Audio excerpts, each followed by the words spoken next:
Hello everyone, मैं विश्वनाथ। आज जो कंस्ट्रक्शन ऑफ ट्रांसफार्मर है उसी को आगे बढ़ा रहा है। ठीक है, तो कंस्ट्रक्शन ऑफ ट्रांसफार्मर मैंने इससे पहले आपको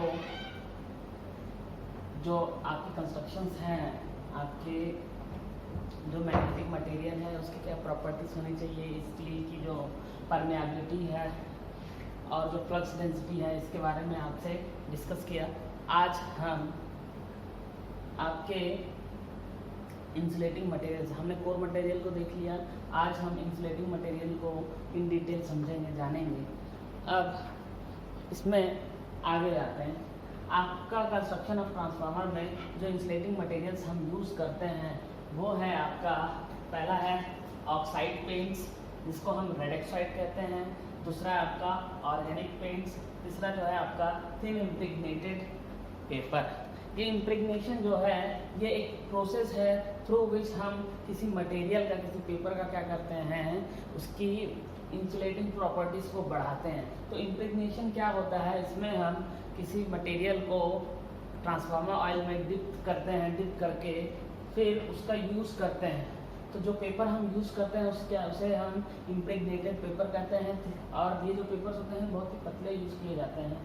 तो ये सारी जो मटेरियल्स हैं जिनको हम जो है एज इंसुलेटिंग मटेरियल्स यूज़ करते हैं बिटवीन दी लैमिनेशंस। ओके, तो अब ये थे आपके इंसुलेटिंग मटेरियल जो कि हम यूज़ करते हैं ट्रांसफार्मर में। अब हम आते हैं gross sectional area, gross cross section of core का जो ग्रॉस क्रॉस सेक्शनल एरिया होता है वो क्या होता है। तो जो टोटल क्रॉस सेक्शनल एरिया है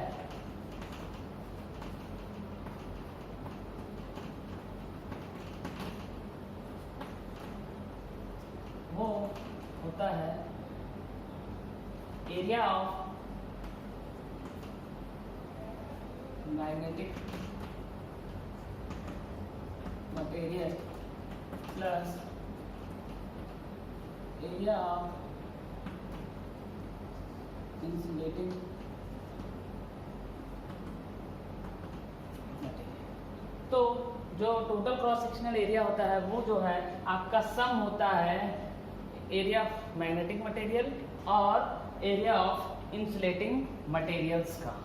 अब बात ये आती है कि ये जो एरिया ऑफ मैग्नेटिक मटेरियल है वो क्या होता है, वो एक्चुअली क्या होता है, आपका नेट क्रॉस सेक्शनल एरिया ही होता है। नेट क्रॉस सेक्शनल एरिया जिसे हम AN से डिनोट करते हैं, ये जो होता है नेट क्रॉस सेक्शनल एरिया ही आपका क्या होता है, एरिया ऑफ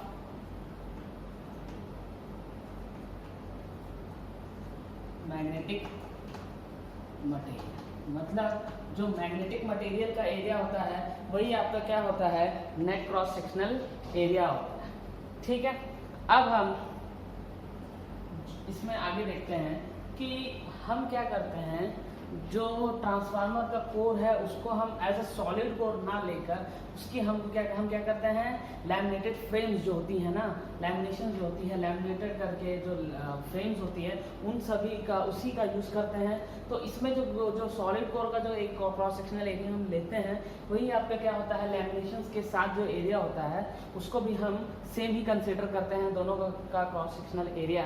अब क्या होता है, जो ट्रांसफार्मर है आपका, इस ट्रांसफार्मर में आपका जो नंबर ऑफ पैरेलल पाथ्स होता है फॉर ट्रांसफार्मर कोर में जो नंबर ऑफ पैरेलल पाथ होती है वो किस चीज़ पर डिपेंड करती है कि नंबर ऑफ लैमिनेशंस कितने हैं। तो जितने नंबर ऑफ लैमिनेशंस रहेंगे उतने ही ट्रांसफार्मर कोर में क्या रहेगा, पैरेलल पाथ्स रहेंगे। अब इसमें अब हमको क्या है, एरिया जानना है, क्योंकि हम क्रॉस सेक्शनल एरिया जो कि अभी हमने पढ़ा है, इस क्रॉस सेक्शनल एरिया के अकॉर्डिंग आपका जो टोटल क्रॉस सेक्शनल एरिया हम जो ओवरऑल देखते हैं वो क्या होता है, area of magnetic material plus area of insulating material. मतलब जो क्रॉस सेक्शनल एरिया है वो सम है मैग्नेटिक मटेरियल का और आपके इंसुलेटिंग मटेरियल का। अब हमको क्या है कि मैग्नेटिक मटेरियल वो एरिया होता है मैग्नेटिक मटेरियल एरिया जो कि नेट एरिया हमको रिक्वायर्ड होती है, क्योंकि हमको क्या है, मैग्नेटिक मटेरियल का एरिया कैलकुलेट करना है। आगे फ्यूचर में आगे हम देखेंगे कि जो आपका नेट क्रॉस सेक्शनल एरिया है वही आपका क्या होता है, मैग्नेटिक मटेरियल का एरिया होता है। अब जो नंबर ऑफ पैरेलल पास होते हैं आपके ट्रांसफार्मर कोर में वो इक्वल होता है नंबर ऑफ लैमिनेशंस के। ठीक है, अब आता है इसी कड़ी में जो आपको क्रॉस सेक्शनल एरिया में जाने की कड़ी में आपका नेक्स्ट आता है स्टैकिंग फैक्टर, जिसको अपन क्या कहते हैं, आयरन फैक्टर भी कहते हैं। ठीक है, एक और चीज इसमें बताने जाएगी कि अगर हम एक फ्लक्स कैलकुलेट करते हैं तो फाइव इक्वल क्या हो जाएगा, बी एन ए होता है, ए स्टैंड्स फॉर एरिया। अब यहाँ पे हम देखेंगे कि ये आपका एरिया क्या हो जाएगा, नेट क्रॉस सेक्शनल एरिया हो जाएगा। ये जो एरिया होगा वो क्या हो जाएगा आपका नेट क्रॉस सेक्शनल एरिया। तो हम इस नेट क्रॉस सेक्शनल एरिया को हम क्या बोल सकते हैं कि ये आपका क्या है, मैग्नेटिक मटेरियल का एरिया है।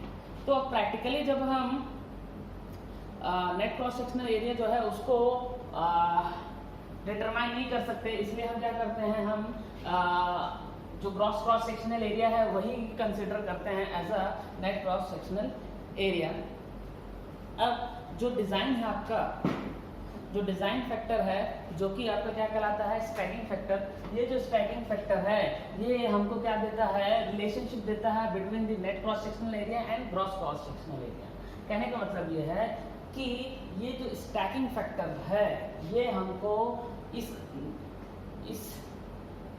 नेट क्रॉस सेक्शनल एरिया को फाइंड करने में मदद करता है। मतलब स्टैकिंग फैक्टर की मदद से अगर आपके पास ग्रॉस क्रॉस सेक्शनल एरिया है तो हम क्या कर सकते हैं, नेट क्रॉस सेक्शनल एरिया को फाइंड कर सकते हैं। अदरवाइज क्या होता है, practically it is not possible that we can find the net cross sectional area. So हम क्या करते हैं, केएस हम यहाँ केएस स्टैकिंग फैक्टर क्या है, केएस से डिनोट कर रहे हैं, जो कि आपका आयरन फैक्टर भी है। ठीक है, तो आयरन फैक्टर क्या होता है, net cross, it is the ratio from net cross sectional area to the gross cross sectional area. तो Ks is equal to An upon Ag। तो An क्या है आपका net cross sectional area, Ag G for gross और A for area, तो gross sectional area Ag हो गया। तो हम यहाँ पे An इज इक्वल टू क्या है, Ks इनटू Ag करते हैं। Ks जो है आपका स्टैकिंग फैक्टर है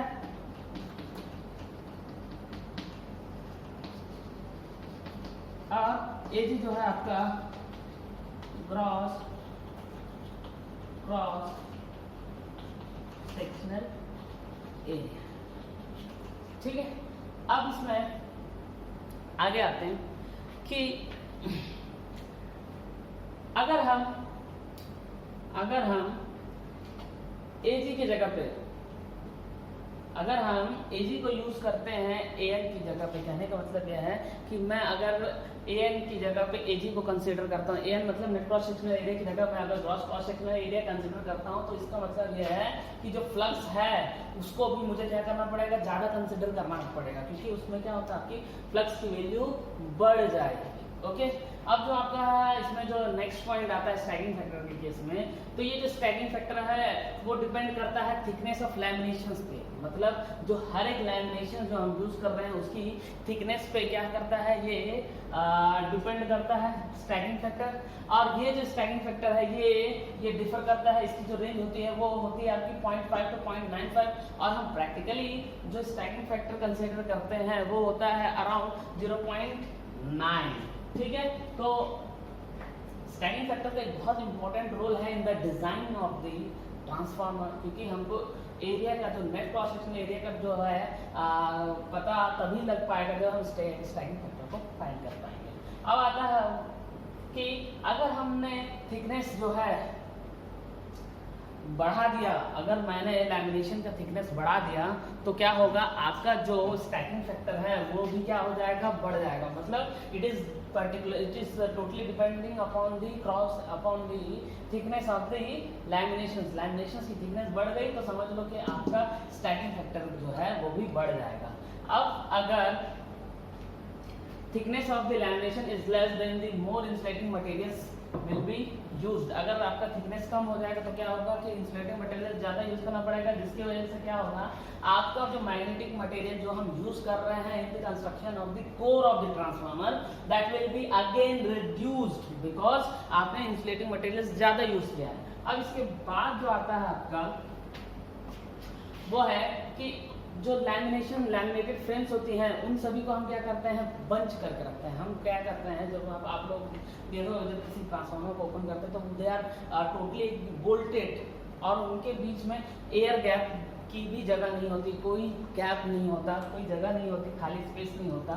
तो उसके लिए हम क्या करते हैं कि उन सभी फ्रेम्स को टाइटली अपन क्या करते हैं, बंच करके रखते हैं और ये कोशिश करते हैं कि हम उसको क्या एक शेप दे सके, कोर की जो ट्रांसफार्मर कोर की जो शेप होती है उसे हम दे सके। तो उस शेप को देने के लिए हम क्या करते हैं, उनको बंच करके जो भी प्रोसीजर हम फॉलो करते हैं उसको हम क्या कहते हैं, हम कहते हैं कोर स्टैगरिंग। मतलब ट्रांसफार्मर कोर की जो शेप है उसे देने की जो इस कड़ी को इस प्रोसेस को हम क्या कहते हैं, कोर स्टैगरिंग। क्या कहते हैं, कोर स्टैगरिंग। तो ये सब हमने देखा कि आपका जो स्टैगिंग फैक्टर है उसका आपके ट्रांसफार्मर कोर के डिजाइन में क्या रोल है, क्या इंपॉर्टेंट रोल है। ठीक है,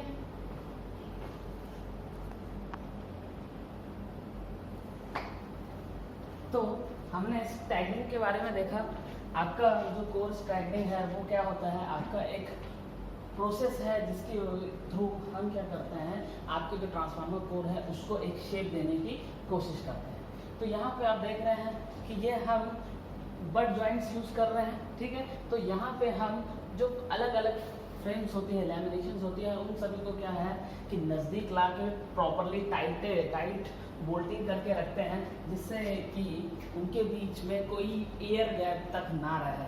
तो अब हम ये जो प्रोसेस देख रहे हो ये है आपका कोर स्टैगरिंग। तो यहाँ पे जो बोल्ट्स हैं ये क्या होते हैं, लैमिनेटेड बोल्ट्स होते हैं और इन जो लैमिनेटेड बोल्ट्स को हम इसलिए यूज़ करते हैं ताकि इसको टाइटली हम क्या कर सके, कस सके। ठीक है, तो अब इसमें क्या होता है कि ये जो बोल्ट्स होती हैं, ये जो बोल्ट्स हैं ये क्या होती हैं, लैमिनेटेड होती हैं और ये जो कोर है आपका उससे टोटली क्या होती है, इंसुलेटेड होती है। उसके साथ ये क्या होता है, आपका कांटेक्ट में नहीं होता। अब बात ये आती है कि ये जो आपका स्टैगरिंग है, अगर ये स्टैगरिंग प्रॉपरली ना हो, अगर ये स्टैगरिंग अगर आपका प्रॉपरली ना हो तो क्या इफेक्ट पड़ेगा। तो सबसे पहली चीज कि मुझे तो फ्लक्स को कांस्टेंट रखना है थ्रू आउट दी कोर, ये मेरी रिक्वायरमेंट है कि मुझे इस फ्लक्स को क्या करना है, through out the core constant रखना है। ठीक है, तो इसके लिए हम क्या करते हैं, अगर आपका स्टैगरिंग प्रॉपर ना हुआ हो तो आपको फ्लक्स कांस्टेंट रखने के लिए ये जो देख रहे हैं आप, फ्लक्स क्या होता है, एमएमएफ अपॉन रिलक्टेंस होता है। एमएमएफ अपॉन क्या होता है, रिलक्टेंस होता है। तो यहाँ पर आप देखेंगे कि एमएमएफ क्या होता है, Na2I अपॉन R, ये फाई का फॉर्मूला हो गया। To keep this flux constant, अगर आपका जो स्टैगरिंग है ये प्रॉपर ना हो तो क्या हो जाएगा, आपका रिलक्टेंस बढ़ जाएगा। क्योंकि हम जानते हैं कि जो मैग्नेटिक मटेरियल होता है उसका रिलक्टेंस क्या होता है, बहुत ही कम होता है। जो आपका आयरन कोर है उसका रिलक्टेंस बहुत ही कम होता है। लेकिन अगर स्टैगरिंग प्रॉपरली ना हो तो इस में क्या हो जाएगा, इसका रिलक्टेंस बढ़ जाएगा। रिलक्टेंस बढ़ने से क्या होगा, हमको फ्लक्स को कांस्टेंट मेंटेन करने के लिए ये जो करंट है, एक्साइटिंग करंट है जो आपका ट्रांसफार्मर में जो सोर्स से हम करंट ले रहे हैं उस करंट की वैल्यू क्या करना पड़ेगा, बढ़ाना पड़ेगा। तब जाके आपको क्या मिलेगा, कांस्टेंट फ्लक्स मिलेगा। सो इससे क्या रिजल्ट आएगा कि आपका एक्साइटेशन आपको क्या करना पड़ेगा, इंक्रीज करना पड़ेगा। जो एक्साइटिंग करंट है वो इंक्रीज होगी जब आपका रिलक्टेंस इंक्रीज होगा। अब ये रिलक्टेंस इसलिए इंक्रीज होगा क्योंकि अगर स्टैगरिंग अगर प्रॉपर ना हो तो उनके बीच में एयर गैप आएगा और उस एयर का क्या होता है, रिलक्टेंस खुद ही ऑलरेडी क्या होता है, बहुत ज़्यादा होता है। फिर दूसरी चीज़ ये आती है कि अगर स्टैगरिंग प्रॉपरली ना हो तो जो नॉइस है और जो हमिंग का जो इश्यूज है वो आपको देखने के लिए मिल जाएंगे। बिकॉज क्या होता है कि स्टैगरिंग प्रॉपरली ना हो, लूज हो, तो क्या होगा, आपका एक तो नॉइस बढ़ जाएगा और जो हमिंग है वो भी आपका क्या हो जाएगा, बढ़ जाएगा। और ये हमिंग के पीछे अभी क्या है, आपका जो हिस्टेरिसिस लॉस होता है ना, तो इस एयर गैप की वजह से क्या होता है कि वो लॉस भी क्या हो जाएगा, कहीं ना कहीं आपका बढ़ जाएगा। ठीक है,